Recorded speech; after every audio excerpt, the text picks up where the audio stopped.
Classic movie trilogies once shaped the way audiences understood storytelling, world building, and character evolution. Yet so many of these masterpieces have quietly slipped from mainstream memory. These were films that inspired generations, redefined entire genres, and revealed daring artistic visions. Today, we revisit 10 extraordinary trilogies, so good it is unreal how little they are discussed anymore. Prepare for nostalgia, rediscovery, and revelation. Number 10. Mad Max Classic Trilogy, 1979 to 1985.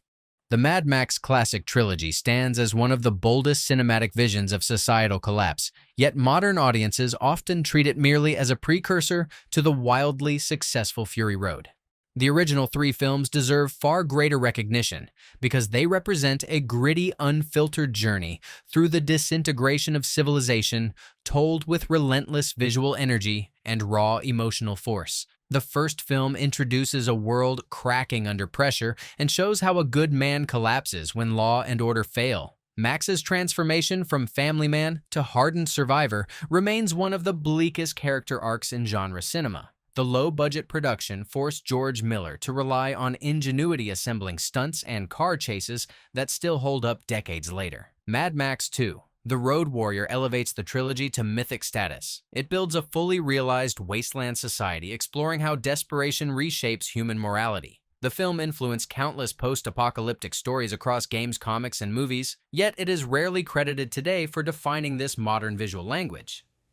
Mad Max Beyond Thunderdome expands the saga to include lost children, brutal arenas, and Bartertown politics.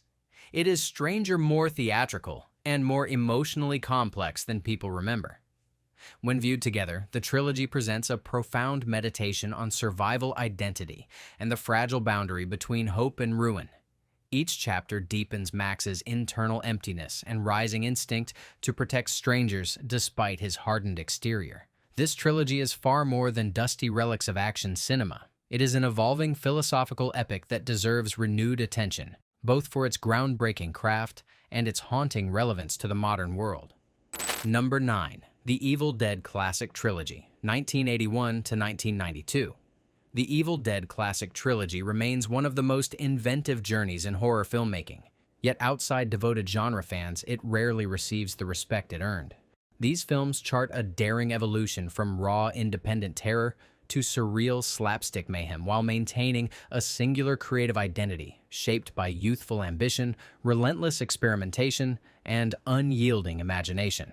The first Evil Dead is a milestone in guerrilla filmmaking. Shot deep in the woods with a tiny budget, it blends relentless scares with outrageous camera movements that inspired generations of horror creators. Sam Raimi's kinetic style, using swooping low-angle tracking shots and unsettling visual tricks, crafted an atmosphere that still feels dangerous, unpredictable, and thrilling. Every frame carries the energy of filmmakers determined to push boundaries, no matter the limitations. Evil Dead 2 transforms that intensity into an absurd comedic nightmare. Bruce Campbell delivers a fearless physical performance mixing terror and humor, with expressive movements and exaggerated reactions that became legendary. The film reinvents itself as both sequel and remake, acknowledging its origins while breaking into new tonal territory. This commitment to reinvention makes the trilogy remarkably unique. Army of Darkness pushes the saga into medieval fantasy, embracing slapstick spectacle and over-the-top heroism. It is far stranger than the horror classics usually discussed today, and its playful tone masks a remarkable achievement in practical effects, stunts, and creature design. This bold shift proved the trilogy was never confined to one genre. Together, the three films form a chaotic, inventive, and influential trilogy that redefined cult cinema. Yet, despite its immense impact, its broader recognition continues to fade. It deserves revival as one of the most creative trilogies ever crafted. Number 8. The Ozu Noriko Trilogy, 1949 to 1953. Yasujiro Ozu's Noriko trilogy, composed of Late Spring, Early Summer, and Tokyo Story, represents some of the finest humanistic storytelling ever captured on film. Yet in modern conversation, it feels almost forgotten, overshadowed by louder styles and flashier narratives.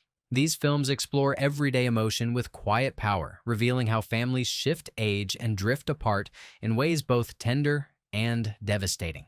Late Spring examines a daughter's hesitation to leave her widowed father. It unfolds with gentle pacing, yet the emotional weight strikes deeply as Ozu frames ordinary domestic spaces with serene precision. The film reveals how duty and love conflict inside the human heart, especially in societies undergoing rapid post-war transformation. Early Summer continues with a different perspective on family obligation as Noriko makes a choice that surprises those around her. The film uses subtle gestures and small conversations to expose shifting generational expectations. Oza's signature tatami level shots create a feeling of calm observation, yet beneath the calm lies tension, sorrow, and subtle liberation. Tokyo Story stands as one of cinema's greatest achievements, presenting the painful distance between aging parents and their busy adult children. Its quiet heartbreak is universal, presenting truths about time, duty, and regret that resonate across cultures. The emotional restraint only heightens the impact, as the story reveals how love can be deep yet unexpressed until it is too late. Viewed together, the trilogy delivers a profound meditation on change loss and the fragile threads that bind families. These films once commanded reverence among critics and filmmakers, but they no longer appear in popular conversation.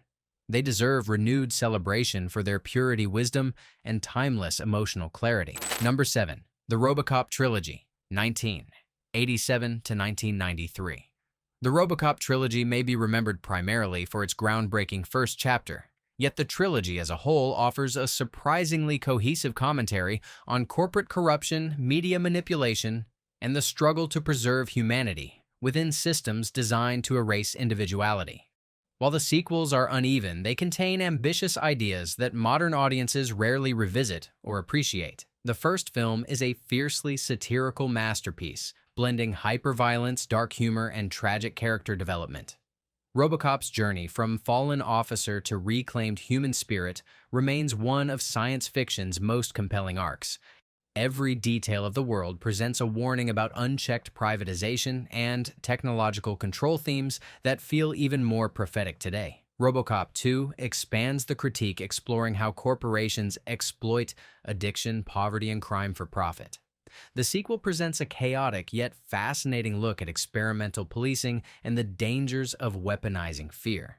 Despite its production challenges, it contains scenes that push the boundaries of science fiction satire. RoboCop 3 shifts toward a younger audience, yet still explores meaningful ideas, including rebellion against authoritarian control and the importance of community resistance. While often dismissed, it adds emotional stakes to Murphy's continued fight for identity and justice. Together, the trilogy traces a character who symbolizes both the fragility and resilience of humanity. Each film reflects the political anxieties of its era, offering sharp critique disguised as futuristic spectacle. Though rarely discussed today, the trilogy deserves recognition as a bold, messy, and surprisingly philosophical exploration of power and autonomy. Number 6. The Dollars Trilogy, 1964 to 1966. The Dollars Trilogy, crafted by Sergio Leone, forever altered the Western genre. Yet its unified brilliance is often overlooked as audiences focus on individual titles.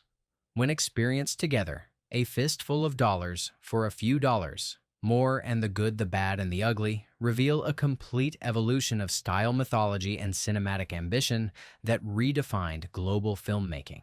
The trilogy begins with A Fistful of Dollars, a gritty reinvention of the lone gunslinger archetype.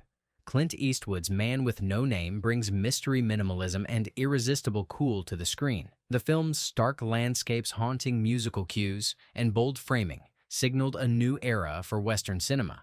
For a Few Dollars More expands this world, introducing complex rivalries and emotional backstories that give the series unexpected depth. The partnership between Eastwood and Lee. Van Cleef delivers tension, elegance, and hardened morality. Leone's use of extreme close-ups, rhythmic editing, and operatic tension grows more refined and explosive. The Good, the Bad, and the Ugly emerges as a cinematic monument. Its scale, ambition, and iconic score elevate the trilogy to mythic proportions. This film dissects greed, violence, and the absurdity of war through unforgettable imagery and masterful pacing. Viewed as a trilogy, these films chart a visionary director's increasing confidence and artistic evolution. They reshape the American West, into a stylized psychological arena where morality blurs and survival depends on wit and nerve. Though still iconic, the unified power of the trilogy receives far less attention than it deserves. Number 5. The Hellraiser Classic Trilogy, 1987 to 1992. Before the franchise expanded into countless sequels, the original Hellraiser trilogy formed a strangely coherent meditation on desire, punishment, and the forbidden edges of human experience. Modern audiences often remember only the striking image of Pinhead, but the first 3 films together build an unsettling narrative about the consequences of obsession and the thin line separating pleasure from pain. The first Hellraiser remains one of the most unique horror films ever created. Clive Barker's vision pulls nightmares into the physical world with creatures and transformations that feel disturbingly tactile. Its themes revolve around betrayal yearning and the self-destructive pursuit of forbidden ecstasy. Every practical effect reinforces the sense that viewers are witnessing something raw, dangerous, and primal. Hellraiser 2. Hellbound expands the mythology by taking audiences into the labyrinth ruled by Leviathan. The film explores medical institutions, mental trauma, and the power of memory while building on the mythology introduced in the first entry. It deepens the lore of the Cenobites and reveals a twisted cosmology that still feels bold and imaginative today. Hellraiser 3. Hell on Earth shifts into urban spectacle but continues to explore the hunger for transcendence even when it becomes monstrous. The expansion of Pinhead's character adds layers of tragedy and moral conflict, showing how fractured identity can unleash chaos on unsuspecting worlds. Despite a more commercial tone, the film preserves the philosophical roots of the trilogy. Viewed as a complete narrative, the trilogy examines corruption, longing, and the price of surrendering to desire without restraint. Though barely discussed today, it remains one of horror cinema's most daring artistic experiments and deserves renewed attention for its ambition and unforgettable imagery. Number 4. The APU Trilogy, 1955 to 1959. Satyajit Ray's Apu trilogy once stood at the summit of world cinema, often regarded as one of the most profound explorations of human life ever filmed. Yet, in contemporary discussion, these films seldom arise, even though their emotional honesty and poetic storytelling continue to resonate with tremendous power. Taken together, they depict a full life journey marked by loss, wonder, discovery, and resilience. Pather Panchali introduces Apu's childhood in a rural Bengali village, presenting hardship and hope with equal clarity.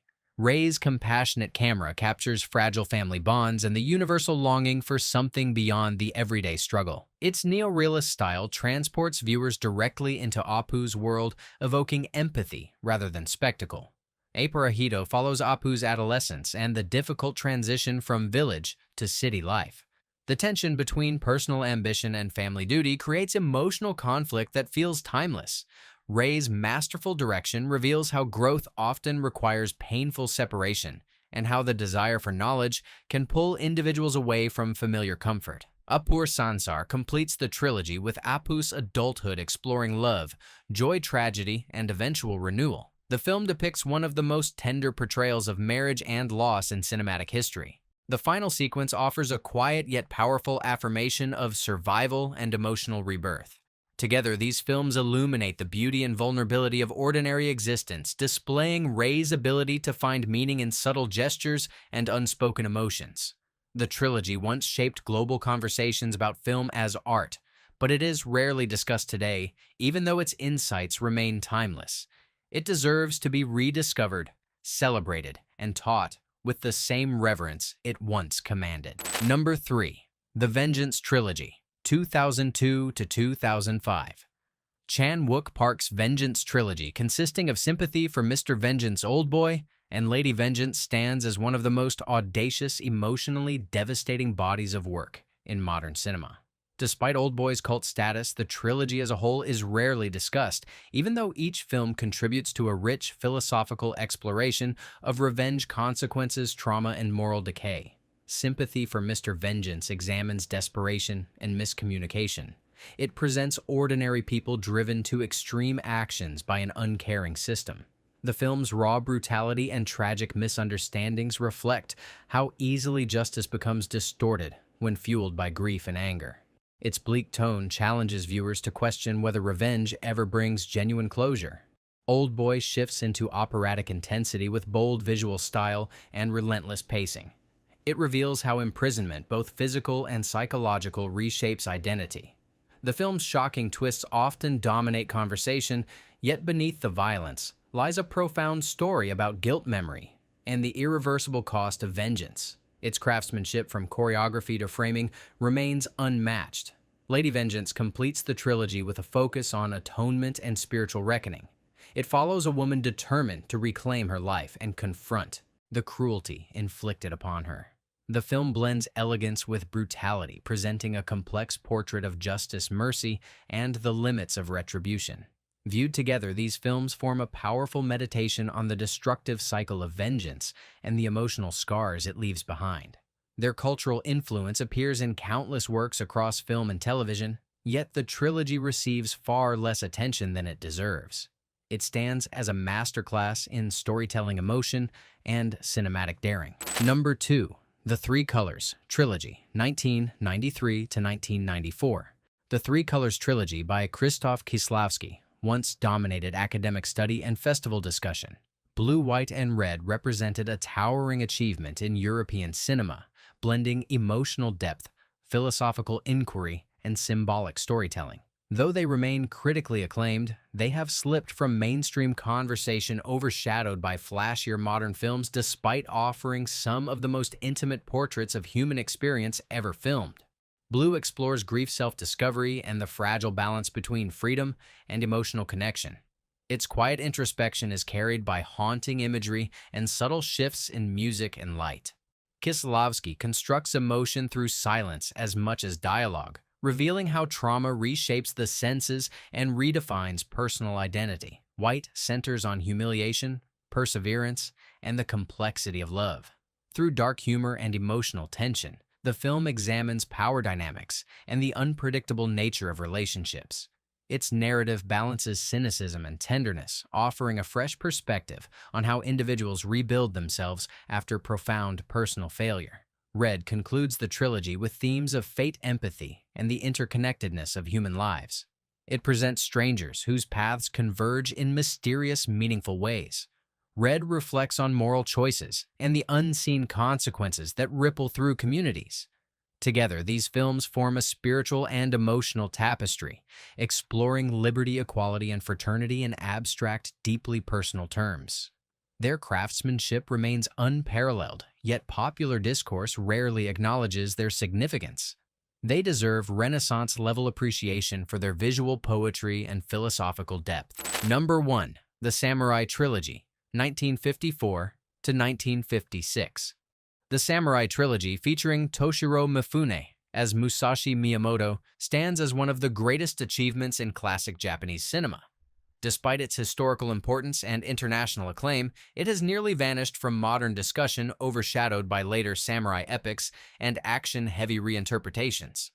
The trilogy offers far more than swordplay, presenting a profound portrait of spiritual growth, discipline, and self-discovery. Samurai 1, Musashi Miyamoto, introduces a young, reckless warrior whose thirst for glory leads him into conflict, turmoil, and profound introspection.